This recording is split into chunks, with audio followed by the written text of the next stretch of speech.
Welcome back to the 12-month video game repair challenge. This is episode 11. Let me go over the self-imposed rules real quickly, and then I'll jump into some new purchases and repairs. First off, no debt. I start with $0 and I need to repair and sell items that I already have to make enough money to buy new parts and new items to fix. The goal is $10,000 in sales by the time I'm done too. Number 2 is I have a maximum of 7 hours a week to do any testing and repairs. Number 3 is there's no cost for supplies and tools I already own. And number 4 is to share everything. One summary video each month until the 12 months are done. Now, some new items I just got in. Alright, I just got a couple of random items in. The first one are dock or ports for charging on the 2DS. And I believe these are universal for DS lights and other stuff like that. I got these on Amazon. They look like they're direct replacements, which is nice. So that can fix one of those other units, which is nice, and then it leaves me with an extra piece. These came from Console 5, as it states. Another cap kit, but this is for the Super Nintendo that has a problem with the crystal, which I also got from Console 5. So, got this crystal oscillator, and I'm hoping that this fixes the color issues, and then this improves the quality. So, we'll check those out eventually. So I have a broken Xbox 360 controller, but it is a corded version. It is the wired version, which apparently is a little bit harder to find, and they have a little bit more value as well. So the cord's damaged. It's actually completely missing now. But I found this one. This is kind of a weird color. It's almost, you probably can't tell on the screen here, but it's got a little bit of like a purple color. It is a direct replacement, but we'll check that out as well. But before I did, I jumped into some other Xbox 360 controllers. But I just went through and tested a bunch of Xbox 360 controllers, and there's about 10 or 11 here that I need to fix, so I'm going to jump on a few of those since a lot of them are really easy where it's just thumbsticks, so get on to that next. These 5 were easy fixes, just needed some thumbsticks and they were all good to go. I cleaned them up further after this, and all of them were working well too. Another easy one. The start button on this controller is sticky and takes a lot of effort to push it in to activate it. Most of the time that means it's either full of hand oils or maybe someone spilled something on it. Since I saw a lot of dark sticky liquid coming off the inside parts, I'm just going to assume that it was soda. Or at least I'm going to hope it was just soda. Once it was cleaned out, it was working much better, and I moved on to another easy one. Do you hear the difference? The bumper buttons on the top edges of the controllers have a very specific sound they make, and if they don't have that precise clicky sound, they typically have issues. This one was no different, and I cleaned up the guts of the controller before dripping some IPA into the bumper buttons and massaged it in with a Q-tip. Turns out the main issue wasn't something wrong with the buttons themselves, it was the housing. It just wouldn't close up properly, maybe due to dirt or debris, but I cleaned it more thoroughly and it went back together much better and appeared to be working well too. I didn't get to the more complex controller repairs, but I did try out that new cord replacement. This controller tested well, but it had a lot of damage to its cord, and I decided to just get a replacement for it. The inside was very clean, I didn't have to do much with it except swap out the cord, which turned out to be a pretty easy process. There are only 4 pins soldered to the board, and the 5th pin isn't used at all. I'm sure there's some significance to this, but I'm not sure what that is. Just make sure that if you ever do this repair yourself, that you remember to install the new cable to the right or to the left depending on how you're looking at it, so it doesn't go into that first hole.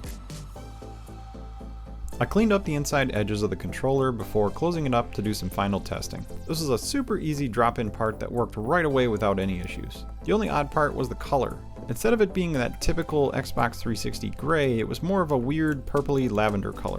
Too bad you can't get custom colors. But do you know where you can get your own custom printed circuit boards made from? PCBWay, which is the sponsor of this repair series. Get an instant quote in minutes by going to their main page and selecting a few options to start. From there you can pick from many other options, including the type of material you'd like to use, or even the color of the solder mask. Your quote will be updated as you go, and you can be sure that the right customizations are in place so it suits your needs perfectly. I'd like to thank PCBWay for the continued support, and be sure to check out the link in the description to PCBWay.com for all your custom circuit board needs. Now back to the fixes. Alright, I've tried to test all of these NES consoles and they just won't work, and mainly it's just because the 72 pin is just way too loose inside. So I'm gonna have to rip them all out and refurbish them really quick, and hopefully these 4 will all work because I have power packs, AV cords, and a whole bunch of extra controllers that I can just throw with these and make bundles out of them, so this might be a really easy fix, but we'll see. I ran into exactly 0 problems while adjusting these 72 pins. Quite honestly, I was hoping for a little something more. A new problem or something different to figure out would have been great, but these are pretty solidly built, and I've rarely found issues with them in the past besides the ongoing issues with the connectors. Cleaning the pins and getting these looking new again took about an hour, and I was able to speed up the process a little bit by using a drill to get through all the screws in these things. If you'd like to check out a full video on refurbishing a connector for original NES, be sure to check out this video right here. Alright, I got this full stack of NES consoles done. All the 72 pins are refurbished, so I'm gonna go test them out in just a little bit here. I doubt that they're gonna have any other issues, but you never know. And as expected, they work great. Okay, so I got all these tested. They are all working really good. And these have some really nice patina on them, as I'd like to call it. This one, if you can't tell, was from a smoker's household, and they apparently left a game, probably the Power Pack, and it looks like a Super NES controller on top of this, because that is burned into that. I don't think that's coming out. This one is just discolored, so I might be able to clean it up a little bit, but it's never going to look like one of these. So I'll get all of these cleaned up. The controller works. I don't know if I have enough stuff to make bundles, but I could just sell individual units and just be done with those at this point. But happy they're all working.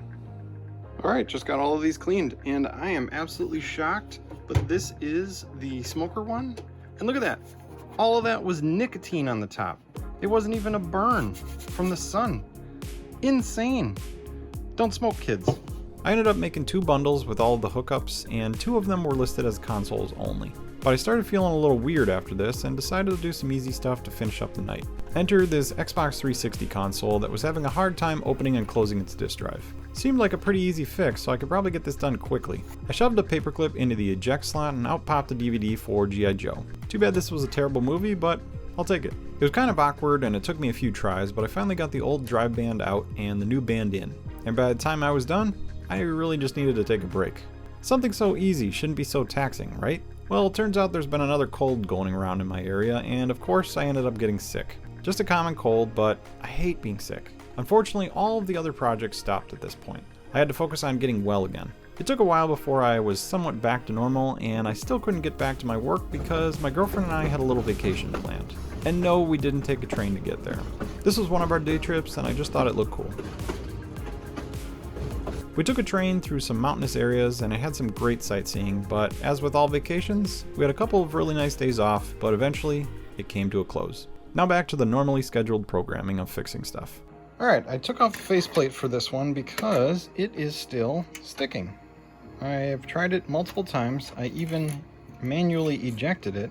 It can pop out, but it'll suck back in and then it won't disengage again, even when you hit the button. So I may need to open this one in order to see what problems are inside of here and figure that out a little bit more. I put this one off to the side since there were some other items I wanted to dive into first, like swapping a cable on this Super Nintendo controller. This honestly has to be the easiest fix ever, but one thing I didn't realize was how hard these controller cables can be to find. I happen to have one extra one from a junk controller I kept a while ago, but buying new ones is tough. Most of them I found online come with stripped wire ends and you need to solder them in, which is weird since the original cable I have is just plug and play. I feel like XYAB or some other supplier needs to get on finding a good replacement with a connector end on it too. I still have a few with damaged cords that I can't fix yet, but I'll hold on to them for now in case I do find a better cable supplier online. But at least my nature of hoarding good parts has paid off for this one, and when I tested it, it worked great. Now to see if installing a new crystal oscillator in this Super Nintendo unit will fix it. I figured I would swap the crystal first, and if that gets this unit working again, then I'll jump into replacing the caps on the board too. Only 2 solder joints and the old unit is out. What I failed to read before buying one of these is you need to calibrate them after install. But hey, we're going to try it anyway, and maybe we'll just get lucky with it. Alright, new crystal installed. Let's see what happens. Oh, it's still black and white. Weird. Maybe that's an improvement? I don't know. I'll adjust that little screw in the front and see what happens. Alright, I've been messing around with this little screw here. I've tilted it all the way, both sides, nothing. It's still black and white. I was hoping that I would be able to adjust it just ever so slightly and get it to work, but apparently that's not the case. So from what I was reading, it sounds like you actually need an oscilloscope in order to test that and just make sure that it's at the right frequency, which I do not have. So unfortunately, I think this one goes back into the bin, but I'm kind of happy because I didn't have to clean this really nasty thing. So, oh well, I guess I'll move on to something else. It was a long shot anyway. Oh well, I guess it's another one for the do later bin. But now onto some handhelds. And by handhelds, I mean that lot of Game Boy Colors from last month. Before I get into any repairs or even diagnosing these, I always clean the cartridge slots. I have an original kit made by Noki called the Eliminator that I use for this. You basically drip some IPA onto a pad inside of this cartridge-sized cleaning tool and insert it rapidly into the system. After each set of cleaning, I like to wipe out the pad with a Q-tip and repeat the process several times until it starts coming back out cleaner.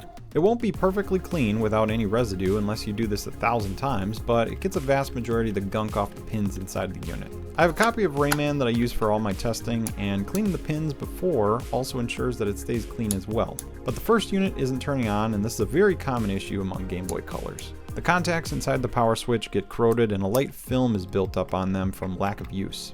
Or at least that's what I'm assuming happens. In the worst cases, it won't turn on at all even if you flip the switch 100 times, and it needs to be cleaned on the inside. With this one, just some repeated use of the switch got it working again, and it tested well once it was on. I'll come back to address that, plus some of the other non-responsive button issues as well. I marked it and moved on to diagnose the rest. I repeated the same process with all the rest by cleaning them first, followed by testing, and then marking them with the issues on the front. With all that out of the way, let's start fixing the clear shelled one first. I'm going to try to use most of these original shells if they don't have any major issues like sun fading or deep scratches. This clear shell is pretty yellowed, but I'm going to see if cleaning it will help make it look less yellow. I'll clean the shells later once I get the insides fixed, but for now I'm going to prep them all for deep cleaning by removing everything I can from them. The battery terminal can be popped out by pressing from the backside with a small flat tool. This one has a little corrosion that will need to be cleaned up too. The rear labels will only get damaged with soap and water, so I just remove them all together and replace them with new ones later. To remove the LCD from the front half of the shell, just pry up carefully on each of the corners with a small tool.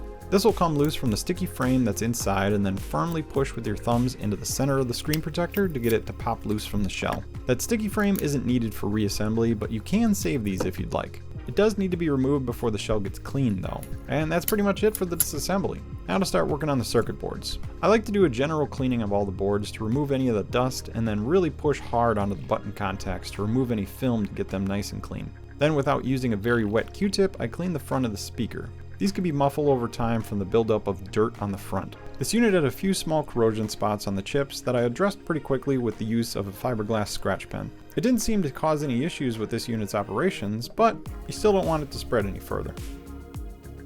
Next is something I've made a habit of doing on every unit regardless of whether it was working or not. Dripping a large amount of IPA into the power switch and the volume control wheels to clean the insides. Once it is dripped inside, I work these parts back and forth a lot, even with some pressure, and make sure the contacts inside of them are getting clean that way. This is the easiest way I've found to do this, but as you'll see coming up, there's another more labor-intensive way that really gets the switch clean if it's not responding to this method. For this unit, it worked great afterwards, and I moved on to the next one. The same process of cleaning happened for this one, except now I know why the buttons weren't very responsive. This one should be an easy fix. Normally when you see rust inside of the plastic part of the speaker front, that means that it's dead. And after cleaning, this one was no different. It needed a swap, and luckily I have a whole tray of new ones to use yet. Desolder the two speaker wires, tin the new speaker backside, and attach the wires to the tin location with some tweezers to help get them into the right spots. Easy peasy. This unit also has some staining on its circuit board, and I tried to remove as much as I could, but not all of it would come off. Oh well, I guess this one just won't be used with one of the clear shells. Another common problem is a loose power connector. Fortunately, most of the time this is also an easy fix. Take whatever you can find, a knife, screwdriver, scratch pen, Q-tip, and shove it into the end. You want to clean and polish that pin inside of the connector as best as possible. Once you feel it's clean enough, test it out again. If it's still not working well, clean it again. It may still feel a little loose, but the connector should supply a stable amount of power even if you move it around like this.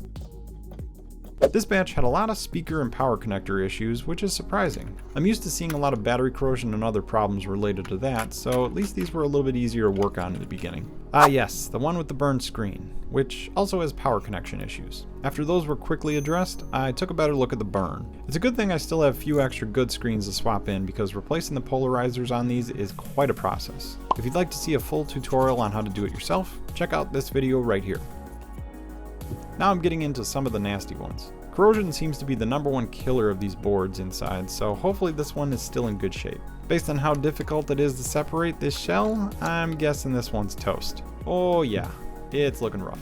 This is probably one of the worst corrosion cases I've seen yet, and I'm not even going to bother trying to fix this one. It's just way too far gone to bother with. Surprisingly, the shell still seems to be in great shape, and I'm hoping the screen is still good too. Man, is this thing messed up. I don't even think someone could use the chips out of it.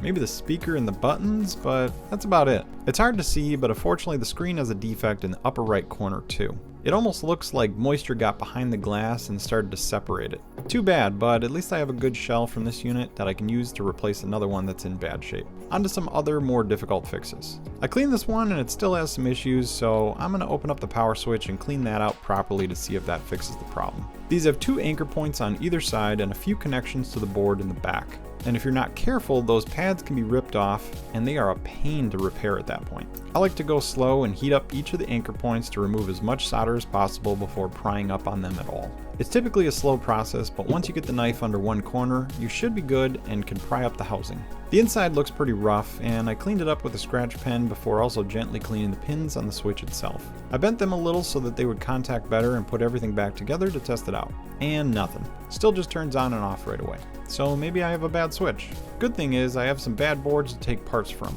I did a quick swap of the power switches and made sure to clean the insides of the new one again just to make sure that there weren't any of the same issues either. Soldered it back in and now it's working much more consistently, but not 100%. The light turns on and then quickly goes off again, so maybe this one has a short or a larger issue somewhere. After some additional visual inspection, I found this and decided to swap it out. This tiny power regulation board attaches towards the bottom of the main board and had some corrosion on a few of its parts. These parts look like they may have been compromised, and I figured I'd swap it since I had an extra one anyway. This was a difficult process because the pins on these are so tall, but after some creative prying with various tools, I got the good one off the scrap board. It got soldered in place and testing began again after a quick swap of the speaker too. That looked to fix the issue, and now it was turning on and staying on every time the switch was flipped. Good deal. Moving on to the next one. Another one with similar corrosion problems to the yellow one I scrapped.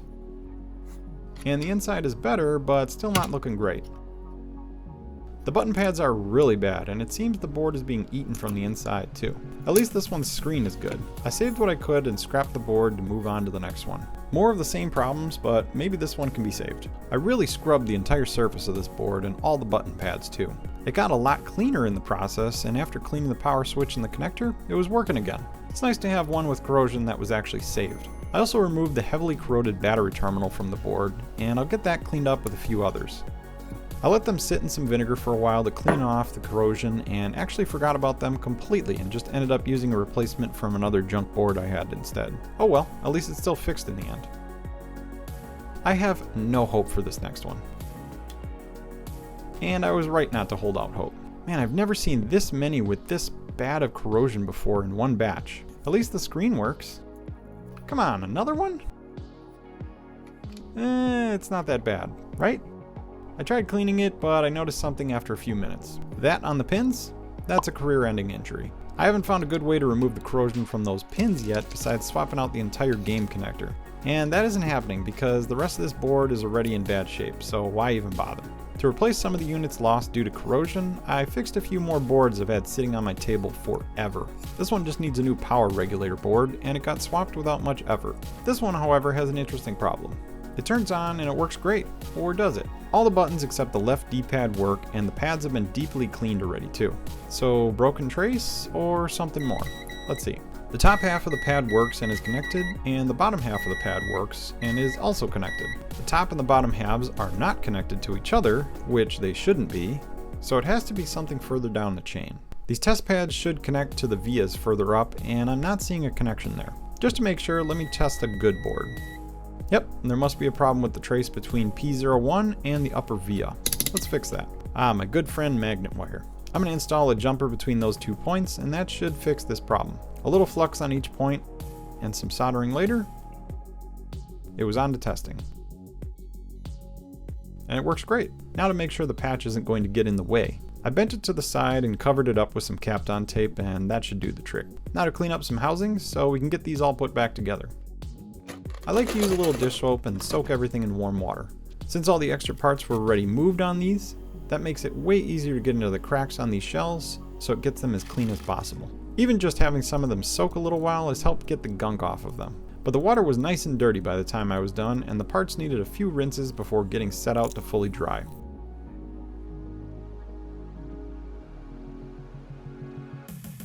And so started the reassembly. I like to get all of the fixtured parts into the housings first before putting on the screens and boards. This seems to streamline the reassembly, and then I don't need to clutter up the table with a bunch of parts too. Only the ones that I need for the current task of reassembly. Once the housings were ready, it was on to the main event. Let's do a little montage for this one. Enjoy!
I had a few boards and screens left over, but not enough original good shells to go with them. I also have a bunch of these new Pokemon Edition shell kits, and I grabbed 4 of them to use as replacements. These are pretty nice kits, and are close to the originals, but have slightly different button and switch colors to tell them apart.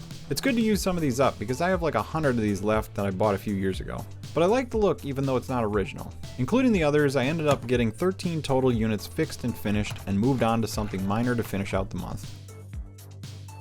I'm not going to include any of these in my totals, but I just got in a few Wii controllers that had some corrosion on them. I wanted to make a few bundles and needed to clean them up to test them. None of these were so bad where they needed to be opened, but it was a good 15-minute project to finish out the month.